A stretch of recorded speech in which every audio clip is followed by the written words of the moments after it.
नमस्कार चंडीगढ़ तो खबरों के इस बुलेटिन में ਤੁਹਾਡਾ स्वागत है। मैं है जगजीत कौर ते हुण पेश ने इस बुलेटिन ਦੀਆਂ ਮੁੱਖ ਖਬਰਾਂ। प्रधान मंत्री ने कहा कि 2020 सेहत संबंधी चुनौतियों का साल सी, जबकि 2021 सेहत संबंधी हल दा होवेगा साल। केंद्र सरकार ਅਤੇ किसान जथेबंदियां विच वातावरण ऑर्डीनेंस ਅਤੇ बिजली कानून के संबंध विच हुई सहमति। अगली मीटिंग होवेगी 4 जनवरी ਨੂੰ। चंडीगढ़ प्रशासन ने नवे साल की आमद के मद्देनजर वधाई सख्ती।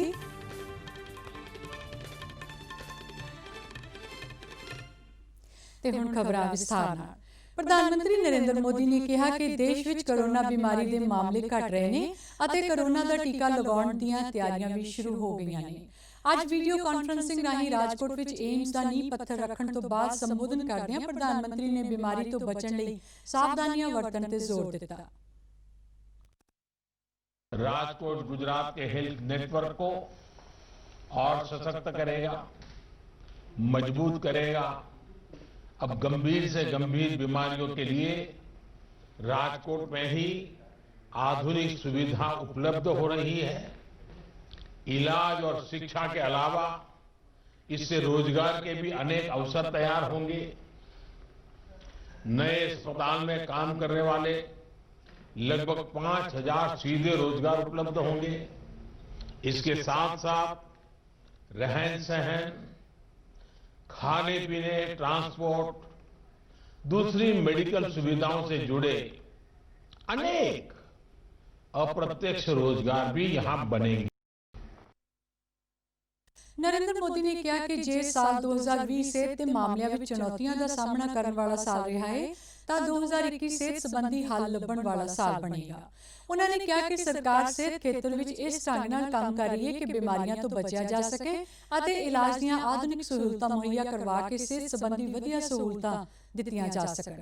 आयुष्मान भारत योजना का जिक्र करदिआं प्रधानमंत्री ने कहा कि इस योजना नाल उन्हां गरीब लोकां नूं बहुत लाभ होया है जो पैसे की घाट की वजह कारण चंगा इलाज नहीं करवा सकते सी। उन्होंने कहा कि इस योजना नाल गरीबां दे 30,000 करोड़ रुपए बचे ने।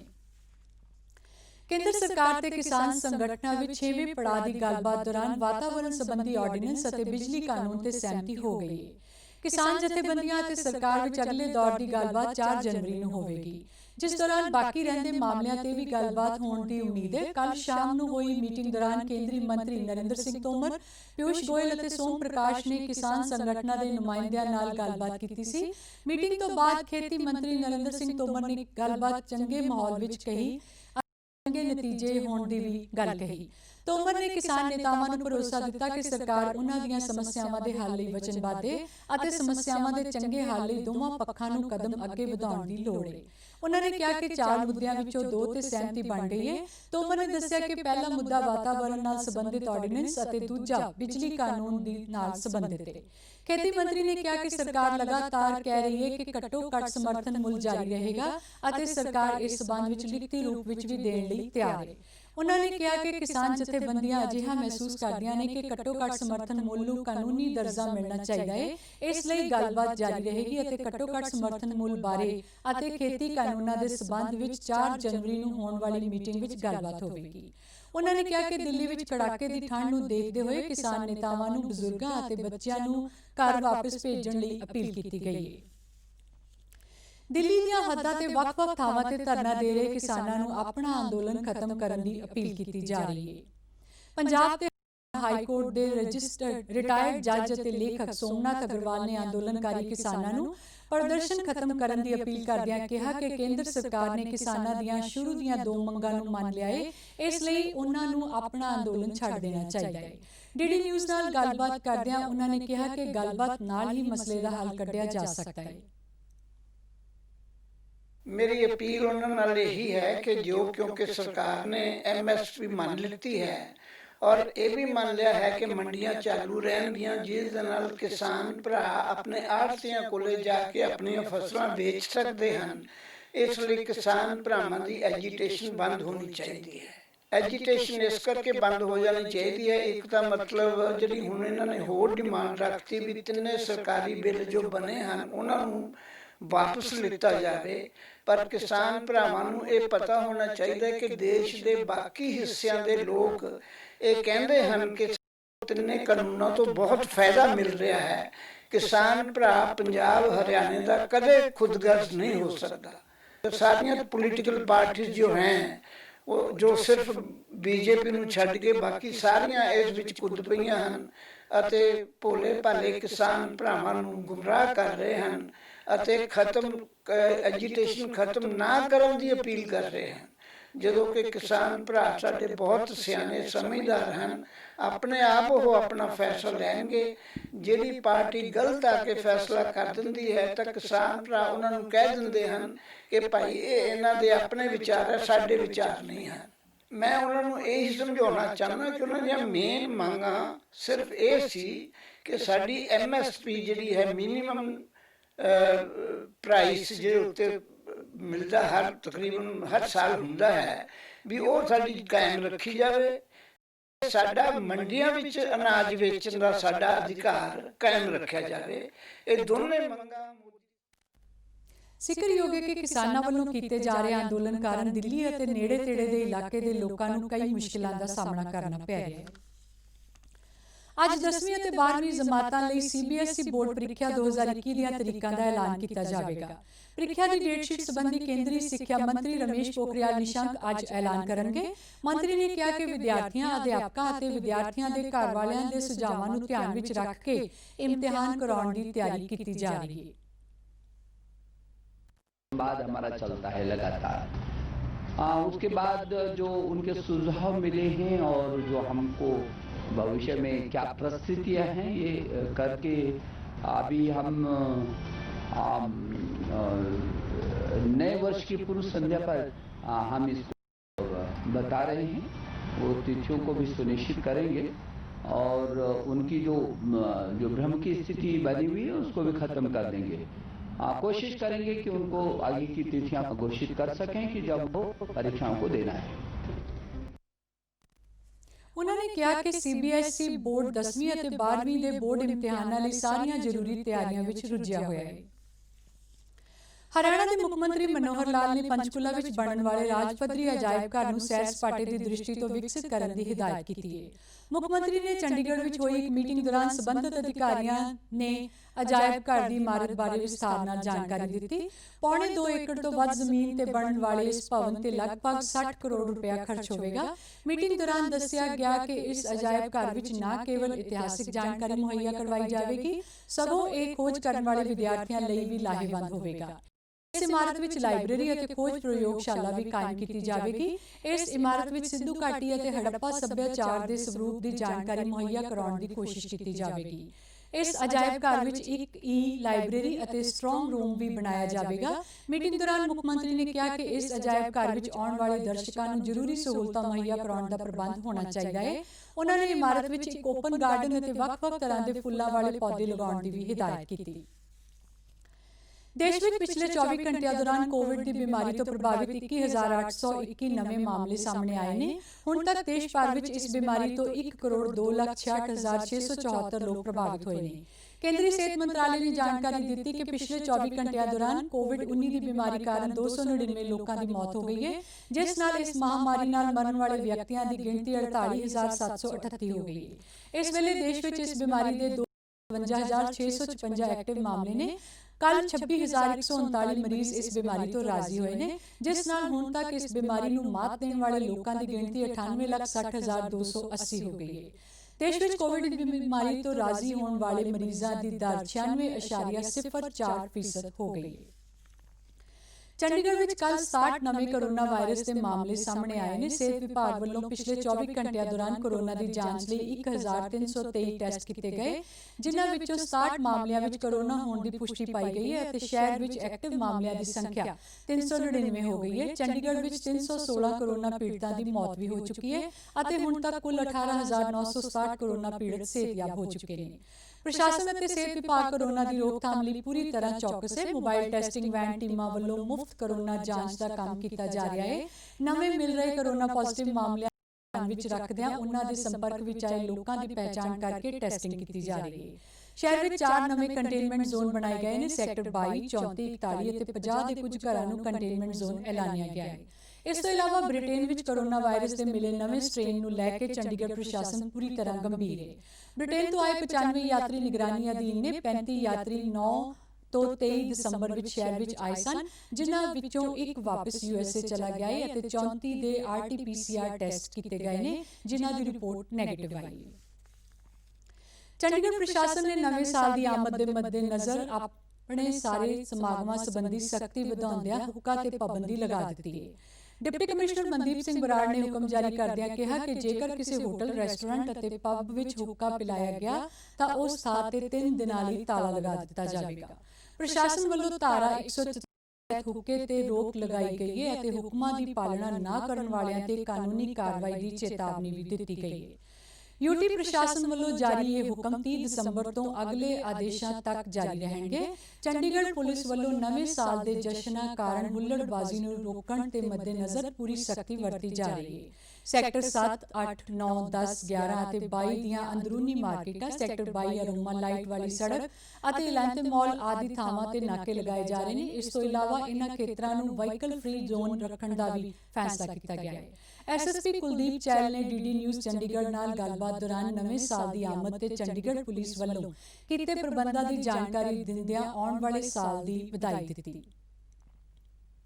चंडीगढ़ में न्यू ईयर को लेके पूरी तरह से जो सुरक्षा के पूरी तरह से बंदोबस्त है। हमने टोटल 90 नाका जो लगाए। उसके अलावा हमारी जो PCR की पार्टी है, एक्स्ट्रा पेट्रोलिंग पार्टी है, स्पेशल वुमेन स्क्वाड है, पिक एंड ड्रॉप की जो फैसिलिटी है उसको भी हमने एज इट इज़ कंटिन्यू किया। और उसके अलावा हमें मतलब स्पेशल हमने ऐसी भी जो QRT टीमें लगाई है जो खास करके जो गुंडा अंसर है या कोई हुड़दंगबाजी करेगा जो उनके खिलाफ इमीडिएटली कार्रवाई करे। ये एडमिनिस्ट्रेशन का डिसीजन है कि जो कैपेसिटी है उसका 50% वो कर सकते हैं। तो उसमें बाकायदा हर जो नियम है वो निर्धारित किए गए हैं और सभी जो कोविड-19 का जो प्रोटोकॉल है उसको फॉलो करने के लिए सभी बाधित है। ਚੰਡੀਗੜ੍ਹ ਪੁਲਿਸ ਮੁਤਾਬਿਕ ਨਵੇਂ ਸਾਲ ਦੀ ਆਮਦ ਤੇ ਖਾਸ ਮੁਹਿੰਮ ਚਲਾਈ ਜਾਵੇਗੀ ਅਤੇ ਸ਼ਰਾਬ ਪੀ ਕੇ ਵਾਹਨ ਚਲਾਉਣ ਵਾਲਿਆਂ ਤੇ ਹੁੱਲੜਬਾਜ਼ੀ ਕਰਨ ਵਾਲਿਆਂ ਖਿਲਾਫ ਕਾਨੂੰਨੀ ਕਾਰਵਾਈ ਕੀਤੀ ਜਾਵੇਗੀ।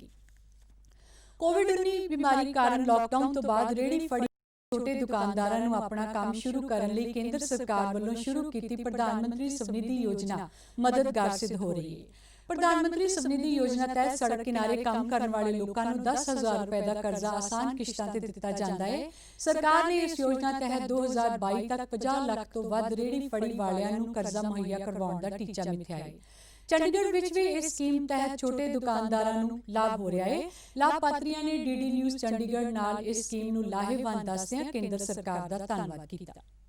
बहुत अच्छा किया है जी। ये जो लॉकडाउन पे था इसमें कई लोग 2 महीने 3 महीने घर में थे, कोई काम नहीं था, तो लोगों ने लोन लिया। लोन लेने के बाद दुकान में सामान पाया, सामान पाने के बाद धीरे धीरे उनका काम चला, वो अपने पैरों पे खड़े हुए हैं। ये सरकार की बहुत अच्छी सुविधा है।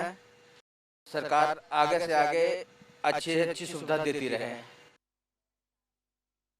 ਪ੍ਰਧਾਨ ਮੰਤਰੀ ਸਵਨਿਧੀ ਸਕੀਮ ਤਹਿਤ ਕਰਜ਼ਾ ਸਮੇਂ ਸਿਰ ਮੋੜਨ ਵਾਲਿਆਂ ਨੂੰ ਵਿਆਜ ਵਿੱਚ ਸਬਸਿਡੀ ਵੀ ਦਿੱਤੀ ਜਾਂਦੀ ਹੈ ਅਤੇ ਪਹਿਲਾ ਕਰਜ਼ਾ ਸਮੇਂ ਸਿਰ ਮੋੜਨ ਵਾਲੇ ਵੱਧ ਕਰਜ਼ਾ ਲੈਣ ਦੇ ਹੱਕਦਾਰ ਬਣ ਜਾਂਦੇ ਨੇ। ABVP ਦੇ 66ਵੀਂ ਕੌਮੀ ਕਾਨਫਰੰਸ ਵਿੱਚ 1 ਲੱਖ ਤੋਂ ਵੱਧ ਵਿਦਿਆਰਥੀਆਂ ਨੇ ਹਿੱਸਾ ਲਿਆ। ABVP ਸਿੱਖਿਆ ਖੇਤਰ ਦੇ ਵੱਖ-ਵੱਖ ਮੁੱਦਿਆਂ ਨੂੰ ਹੱਲ ਕਰਨ ਲਈ ਦੇਸ਼ ਵਿਆਪੀ ਮੁਹਿੰਮ ਦੀ ਯੋਜਨਾ ਬਣਾਏਗੀ। ABVP ਪੰਜਾਬ ਦੀ ਸੂਬਾ ਸਕੱਤਰ ਕੁਦਰਤਜੋਤ ਕੌਰ ਨੇ ਕੌਮੀ ਕਾਨਫਰੰਸ ਨੂੰ ਸੰਬੋਧਨ ਕਰਦਿਆਂ ਸਿੱਖਿਆ ਖੇਤਰ, ਨੌਜਵਾਨਾਂ ਨਾਲ ਜੁੜੇ ਮੁੱਦਿਆਂ ਤੋਂ ਇਲਾਵਾ ਕੌਮੀ ਮਹੱਤਵ ਦੇ ਵਿਸ਼ਿਆਂ ਉੱਤੇ ਚਰਚਾ ਕੀਤੀ। 66th ਨੈਸ਼ਨਲ ਕਾਨਫਰੰਸ 66ਵਾਂ ਰਾਸ਼ਟਰੀ ਅਧਿਵੇਸ਼ਨ ਜੋ ਕਿ 25 ਤੇ 26 ਦਸੰਬਰ ਨੂੰ ਰਾਜਪੁਰ ਦੇ ਨਾਗਪੁਰ ਵਿੱਚ ਡਾਕਟਰ ਹੈਡਗੇਵਾਰ ਸਮ੍ਰਿਤੀ ਮੰਦਿਰ ਦੇ ਵਿੱਚ ਖਤਮ ਹੋਇਆ, ਜਿਹਦੇ ਵਿੱਚ ਕਿ ਵੈਸੇ ਓਰੀਜਨਲੀ ਤਾਂ 5000 ਤੋਂ ਜ਼ਿਆਦਾ ਕਾਰਜਕਰਤਾ ਦੇਸ਼ ਵਿੱਚੋਂ ਭਾਗ ਲੈਣਾ ਸੀ, ਪਰ ਕੋਰੋਨਾ ਦੀ ਸਿਚੁਏਸ਼ਨ ਨੂੰ ਧਿਆਨ ਦੇ ਵਿੱਚ ਰੱਖਦੇ ਹੋਏ ਪੋਸੀਬਲ ਨਹੀਂ ਹੋ ਸਕਿਆ।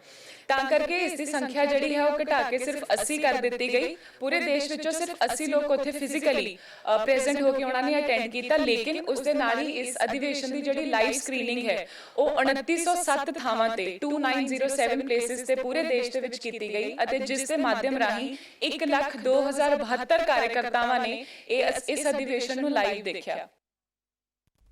ਉਨ੍ਹਾਂ ਕਿਹਾ ਕਿ ABVP ਵੱਲੋਂ ਨਾਗਪੁਰ ਸਮਾਗਮ ਵਿੱਚ ਪਾਸ 4 ਤਜਵੀਜ਼ਾਂ ਨੂੰ ਵਿਦਿਆਰਥੀਆਂ ਅਤੇ ਅਧਿਆਪਕਾਂ ਨਾਲ ਵਿਸਥਾਰ ਵਿਚਾਰ ਚਰਚਾ ਤੋਂ ਬਾਅਦ ਆਖਰੀ ਰੂਪ ਦਿੱਤਾ ਗਿਆ ਹੈ। ਇਹ ਤਜਵੀਜ਼ਾਂ 21ਵੀਂ ਸਦੀ ਦੇ ਤੀਸਰੇ ਦਸ਼ਕ ਵਿੱਚ ਨੌਜਵਾਨ ਪੀੜ੍ਹੀ ਦੇ ਸੁਪਨਿਆਂ ਦਾ ਪ੍ਰਤੀਬਿੰਬ ਹੈ, ਜਿਸ ਨਾਲ ਵੱਖ-ਵੱਖ ਖੇਤਰਾਂ ਵਿੱਚ ਸੁਧਾਰ ਦੀਆਂ ਵਿਆਪਕ ਸੰਭਾਵਨਾਵਾਂ ਤੇ ਕੰਮ ਕਰਦਿਆਂ ਦੇਸ਼ ਨੂੰ ਹੋਰ ਬਿਹਤਰ ਕਰਿਆ ਜਾਵੇਗਾ ਤਾਂ ਜੋ ਦੇਸ਼ ਨੂੰ ਬਣਾਇਆ ਜਾ ਸਕੇ।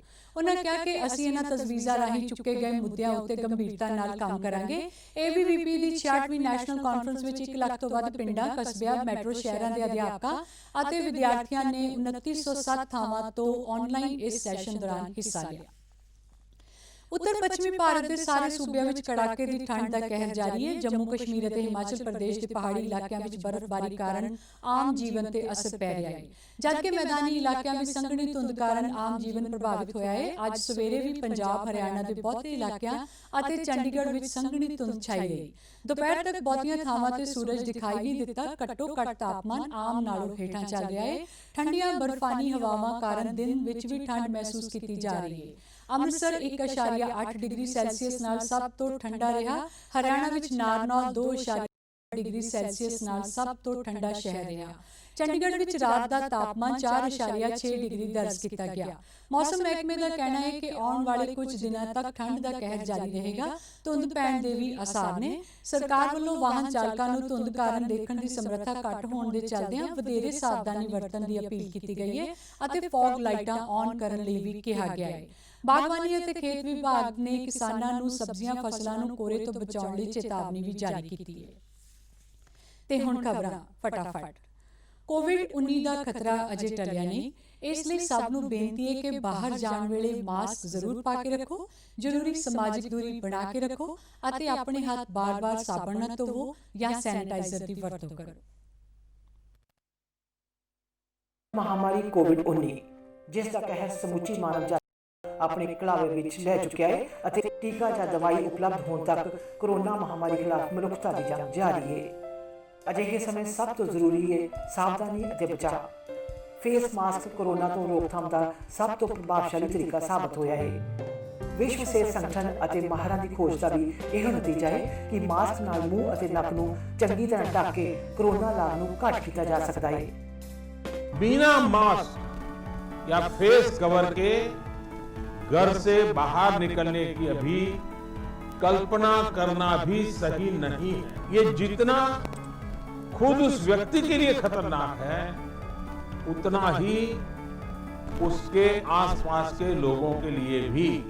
कोरोना तो बचाव ਲਈ ਮਾਸਕ ਪਾਉਣ ਦੇ ਨਾਲ ਹੀ ਇਹ ਵੀ ਜ਼ਰੂਰੀ ਹੈ ਕਿ ਮਾਸਕ ਨੂੰ ਸਹੀ ਤਰੀਕੇ ਨਾਲ ਪਾਇਆ ਜਾਵੇ। ਮਾਸਕ ਨਾਲ ਨੱਕ ਅਤੇ ਮੂੰਹ ਨੂੰ ਸਹੀ ਢੰਗ ਨਾਲ ਨਹੀਂ ਢੱਕਦੇ, ਜਿਸ ਨਾਲ ਲਾਗ ਦਾ ਖਤਰਾ ਬਣਿਆ ਰਹਿੰਦਾ ਹੈ। ਤੁਸੀਂ ਵੀ ਡੀਡੀ ਨਿਊਜ਼ ਦੀ ਖਾਸ ਮੁਹਿੰਮ ਮਾਸਕ ਅਪ ਇੰਡੀਆ ਨਾਲ ਜੁੜੋ। ਮਾਸਕ ਪਾਓ ਅਤੇ ਆਪਣੇ ਮੂੰਹ ਅਤੇ ਨੱਕ ਨੂੰ ਚੰਗੀ ਤਰ੍ਹਾਂ ਢੱਕੋ। ਆਪਣੇ ਪਰਿਵਾਰ ਦੇ ਮੈਂਬਰਾਂ ਅਤੇ ਦੋਸਤਾਂ ਨੂੰ ਮਾਸਕ ਪਾਉਣ ਲਈ ਕਹੋ। ਕੋਰੋਨਾ ਨੂੰ ਹਰਾਉਣਾ ਹੈ, ਮਾਸਕ ਜ਼ਰੂਰ ਲਗਾਉਣਾ ਹੈ। Mask up India. Mask up India. Mask up India. ਤੁਸੀਂ ਸਾਡੇ ਸਮਾਚਾਰ YouTube channel DD news Chandigarh, Facebook DD news Chandigarh ਅਤੇ Twitter handle DD news CST ਤੇ ਵੀ ਦੇਖ ਸਕਦੇ ਹੋ। ਇਸੇ ਦੇ ਨਾਲ ਚੰਡੀਗੜ੍ਹ ਤੋਂ ਖਬਰਾਂ ਦਾ ਇਹ ਬੁਲੇਟਿਨ ਖਤਮ ਹੁੰਦਾ। ਆਗਿਆ ਦਿਓ। ਨਮਸਕਾਰ।